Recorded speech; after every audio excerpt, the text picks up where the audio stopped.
Welcome to Flourish. I'm Diane Planidin, and you're in the right place if you're ready to create an inspired life. And we do so by working on our own personal development so we can be strong role models for those we love and mentor, and strong for our own personal mindset.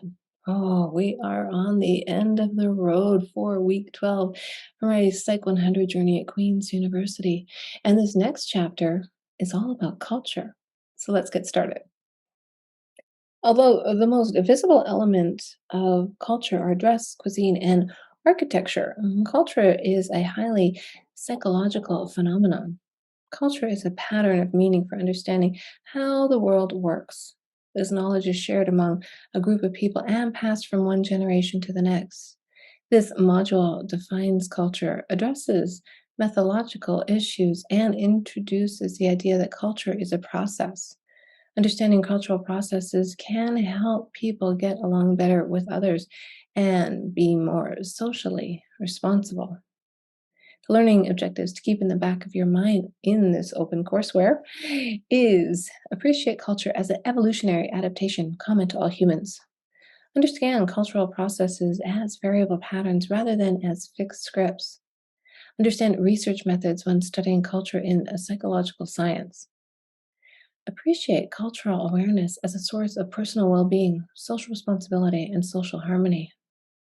Explain the difference between individualism and collectivism. And define self control and provide a real life example. As usual, I am a student, not a teacher, and I'm sharing my learning journey with you. So let's get started.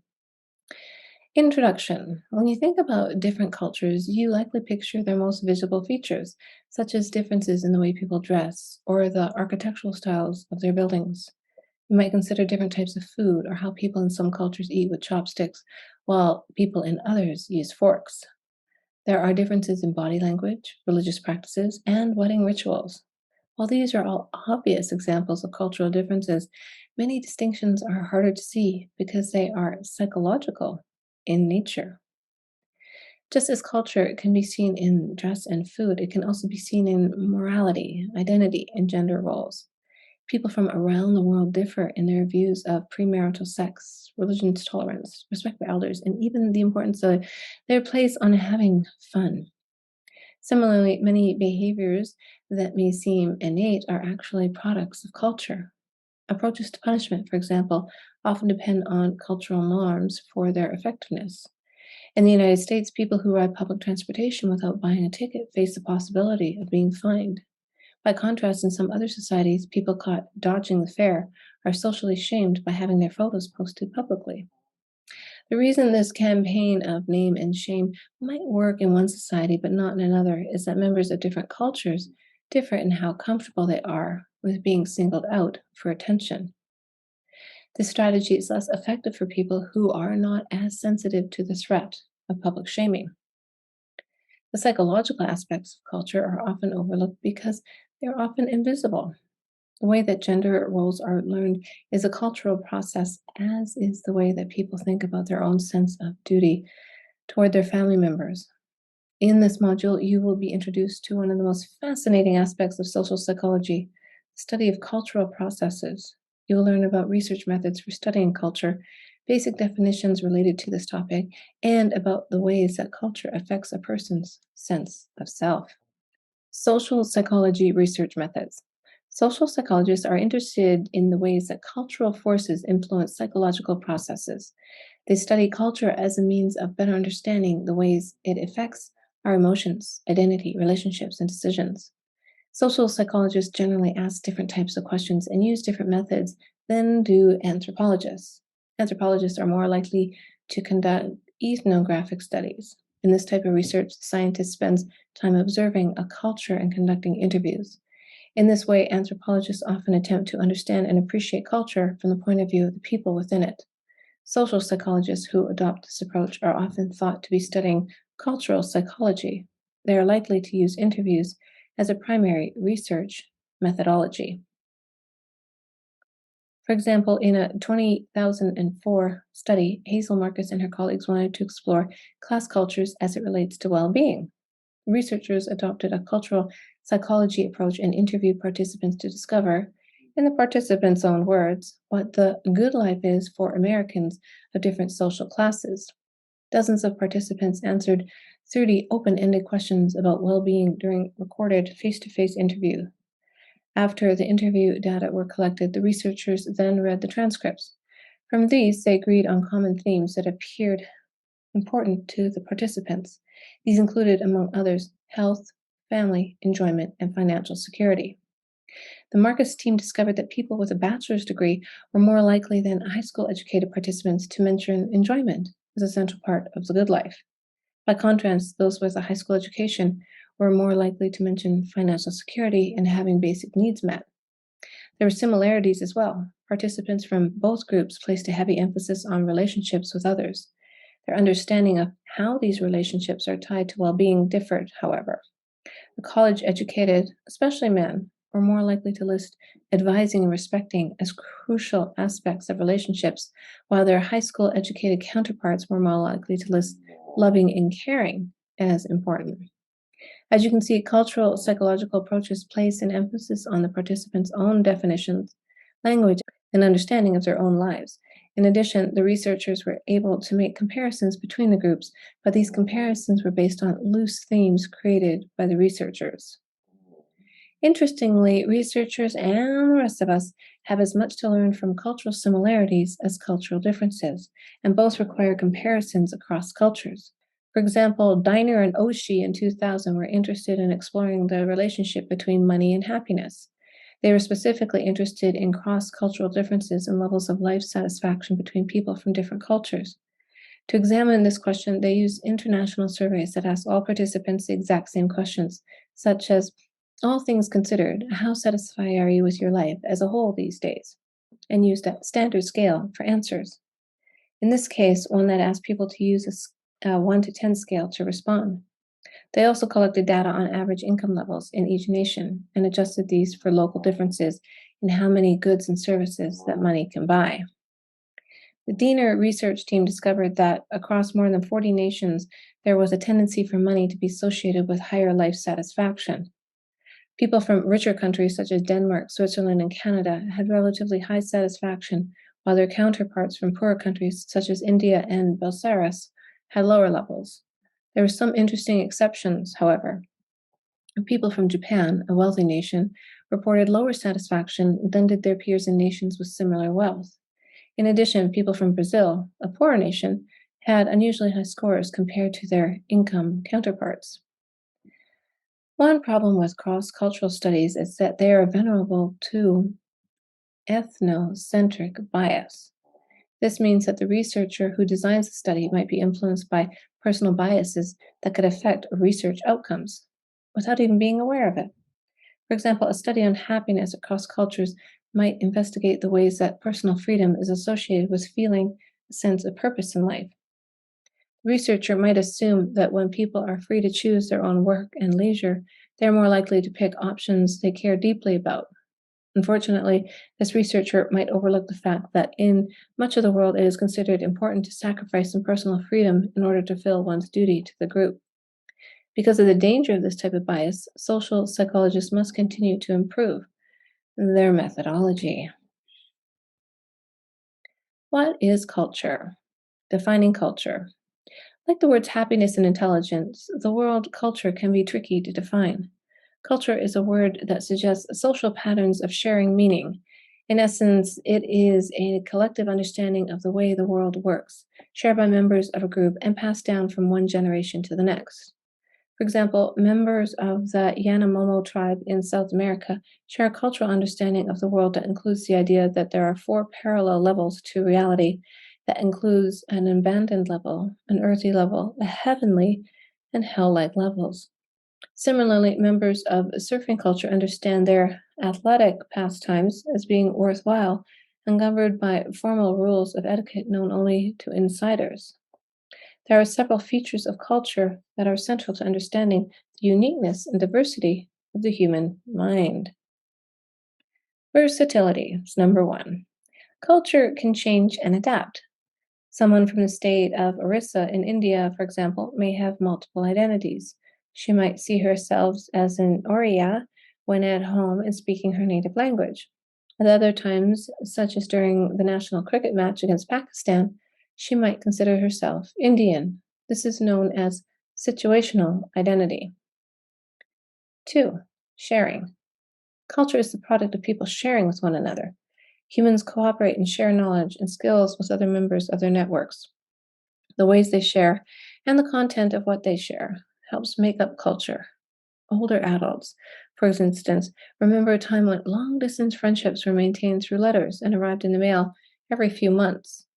Contemporary youth culture accomplishes the same goal through the use of instant text messages on smartphones. 3. Accumulation. Cultural knowledge is cumulative. That is, information is stored. This means that a cultural collective learning grows across generations. We understand more about the world today than we did 200 years ago, but that doesn't mean the culture from long ago has been erased by the new. For instance, members of the Haida culture, a First Nations people in British Columbia, Canada, profit from both ancient and modern experiences. They might employ traditional fishing practices and wisdom stories while also using modern technologies and services. 4. Patterns. There are systematic and predictable ways of behavior or thinking across members of culture. Patterns emerge from adapting, sharing, and storing cultural information. Patterns can be both similar and different across cultures. For example, in both Canada and India, it is considered polite to bring a small gift to a host's home. In Canada, it is more common to bring a bottle of wine and for the gift to be opened right away. In India, by contrast, it is more common to bring sweets, and often the gift is set aside to be opened later. Understanding the changing nature of culture is the first step towards appreciating how it helps people. The concept of cultural intelligence is the ability to understand why members of other cultures act in the ways they do. Rather than dismissing foreign behaviors as weird, inferior, or immoral, people in high cultural intelligence can appreciate differences even if they do not necessarily share another culture's view or adopt its way of doing things. Thinking about culture. One of the biggest problems with understanding culture is that the word itself is used in different ways by different people. When someone says, "My company has competitive culture," does it mean the same thing as when another person says, "I'm taking my children to the museum so they can get some culture"? The truth is, there are many ways to think about culture. Here are 3 ways to parse this concept. 1. Progressive cultivation. This refers to a relatively small subset of activities that are intentional and aimed at being refined.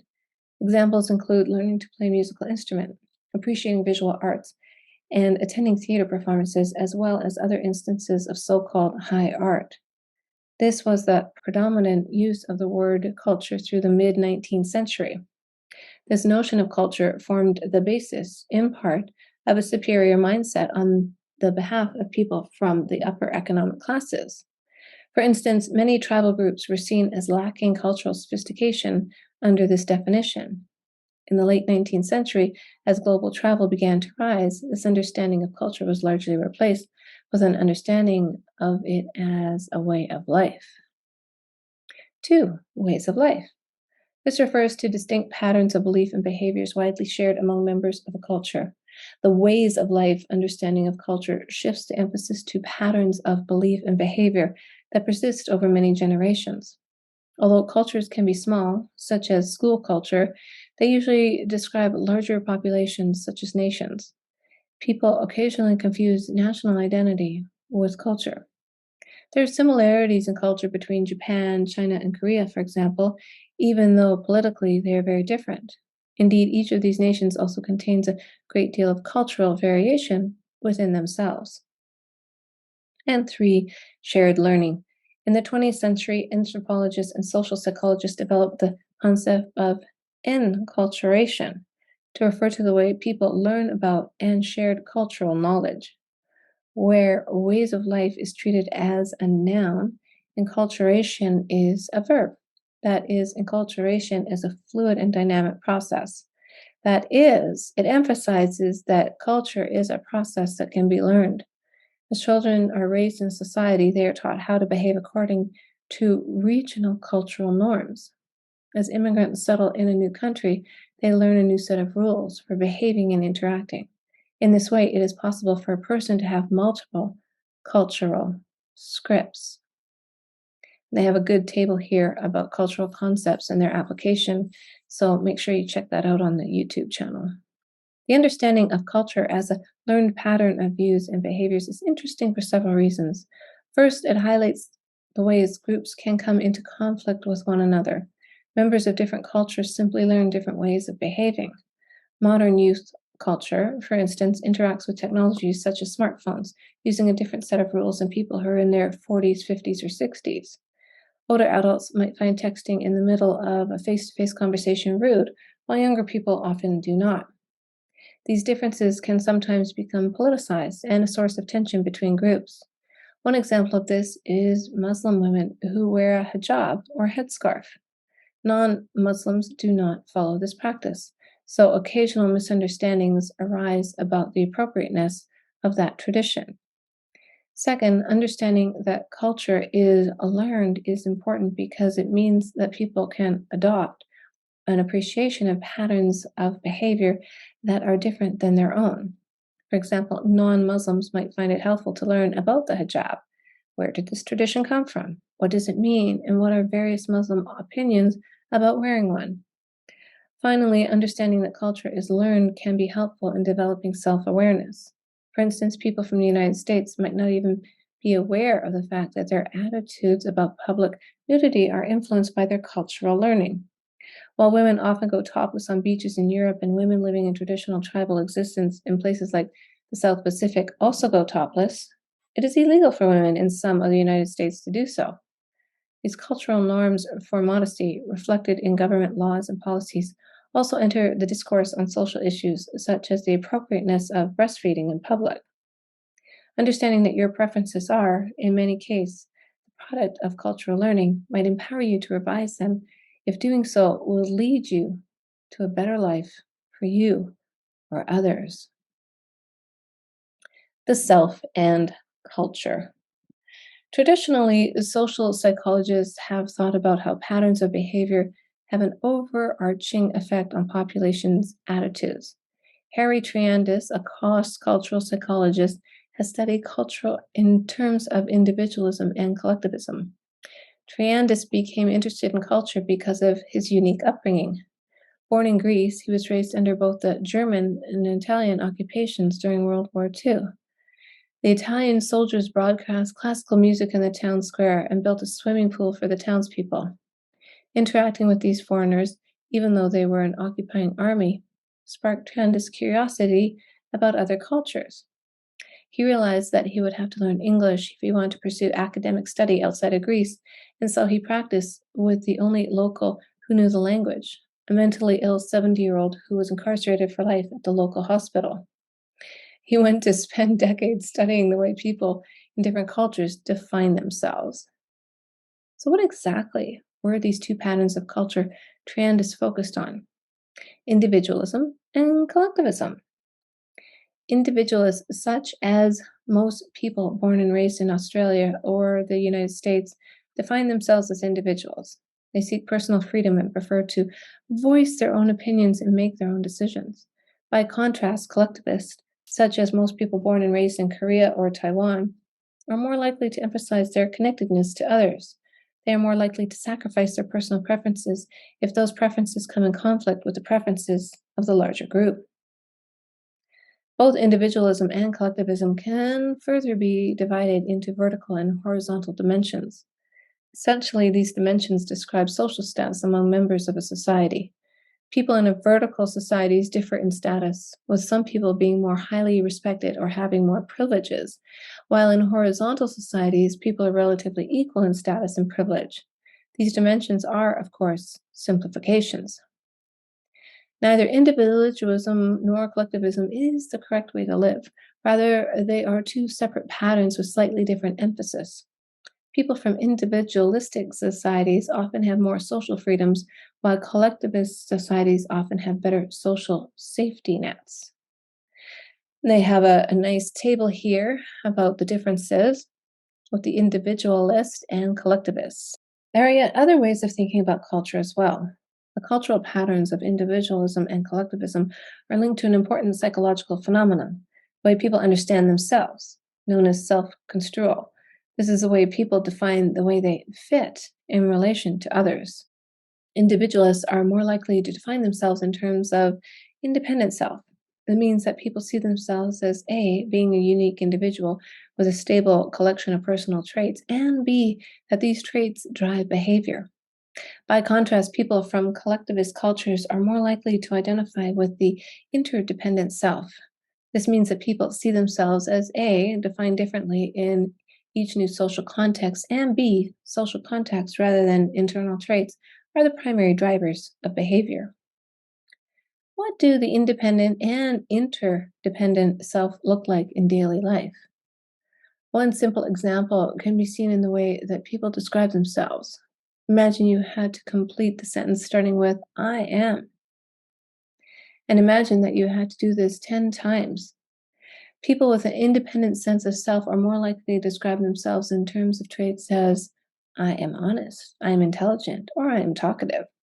On the other hand, people with more interdependent sense of self are more likely to describe themselves in terms of their relation to others, such as I am a sister, I'm a good friend, or I am a leader on my team. The psychological consequences of having an independent or interdependent self can also appear in more surprising ways. Take, for example, the emotion of anger. In Western cultures, where people are more likely to have an independent self, anger arises when people's personal wants, needs, or values are attacked or frustrated. Angry Westerners sometimes complain that they have been treated unfairly. Simply put, anger in the Western sense is the result of violations of the self. By contrast, people from interdependent self cultures, such as Japan, are likely to experience anger somewhat differently. They are more likely to feel that anger is unpleasant, not because of some personal insult, but because anger represents a lack of harmony between people. In this instance, anger is particularly unpleasant when it interferes with close relationships. Culture is learned. It is important to understand that culture is learned. People aren't born using chopsticks or being good at soccer simply because they have a genetic predisposition for it.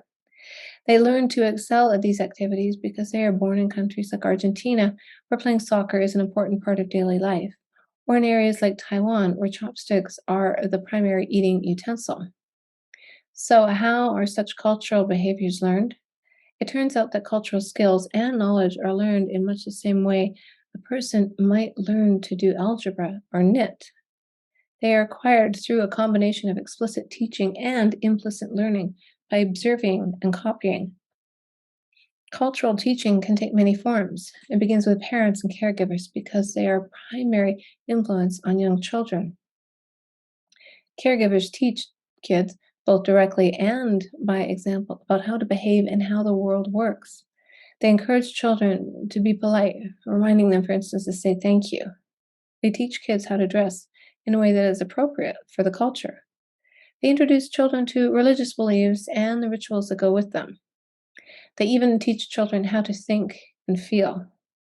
Adult men, for example, often exhibit a certain set of emotional expressions, such as being tough and not crying. That provides a model of masculinity for their children. This is why we see different ways of expressing the same emotion in different parts of the world. In some societies, it is considered appropriate to conceal anger. Instead of expressing their feelings outright, people purse their lips, furrow their brows, and say little. In other cultures, however, it is appropriate to express anger. In these places, people are more likely to bare their teeth, furrow their brows, point, or gesture and yell. Such patterns of behavior are learned. Often adults are not even aware that they are, in essence, teaching psychology because the lessons are happening through observational learning. Let's consider a single example of a way you behave that is learned, which might surprise you. All people gesture when they speak. We use our hands in fluid or choppy motions to point things out or to pantomime actions and stories. Consider how you might throw your hands up and exclaim, I have no idea, or how you might motion to a friend that it's time to go. Even people who are born blind use hand gestures when they speak. So, to some degree, this is a universal behavior, meaning all people naturally do it. However, social researchers have discovered that culture influences how a person gestures. Italians, for example, live in a society full of gestures. In fact, they use about 250 of them. Some are easy to understand, such as that hand against the belly, indicating hungry. Others, however, are more difficult. For example, pinching the thumb and index finger together and drawing a line backwards at face level means perfect, while knocking a fist on the side of one's head means stubborn. Beyond observational learning, cultures also use rituals to teach people what is important. For example, young people who are interested in becoming Buddhist monks often have to endure rituals that help them shed feelings of specialness or superiority, feelings that run counter to Buddhist doctrine. To do this, they might be required to wash their teacher's feet, scrub toilets, or perform other menial tasks. Similarly, many Jewish adolescents go through the process of the bar or bat mitzvah. This is a ceremonial reading from scripture that requires the study of Hebrew and, when completed, signals that the youth is ready for full participation in public worship. Next is cultural relativism. When social psychologists research culture, they try to avoid making value judgments. This is known as value-free research and is considered an important approach to scientific objectivity. While such objectivity is the goal, it is a difficult one to achieve.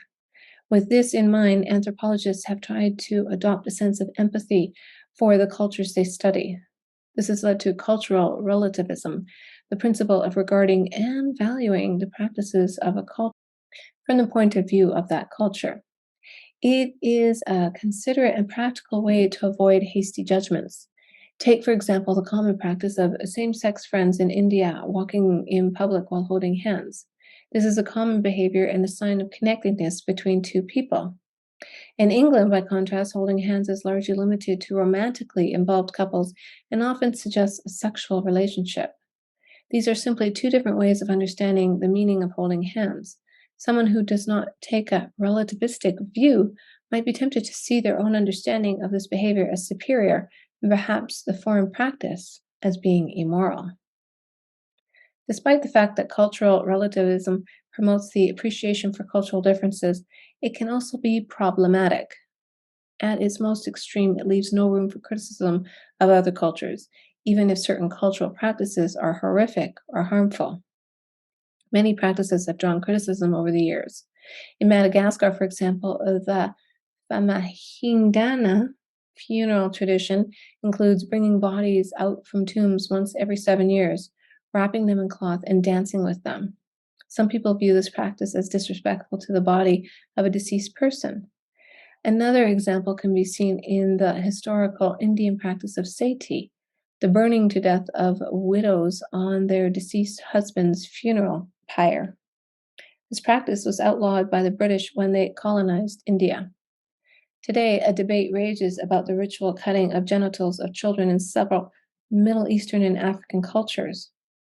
To a lesser extent, the same debate arises around the circumcision of baby boys in Western hospitals.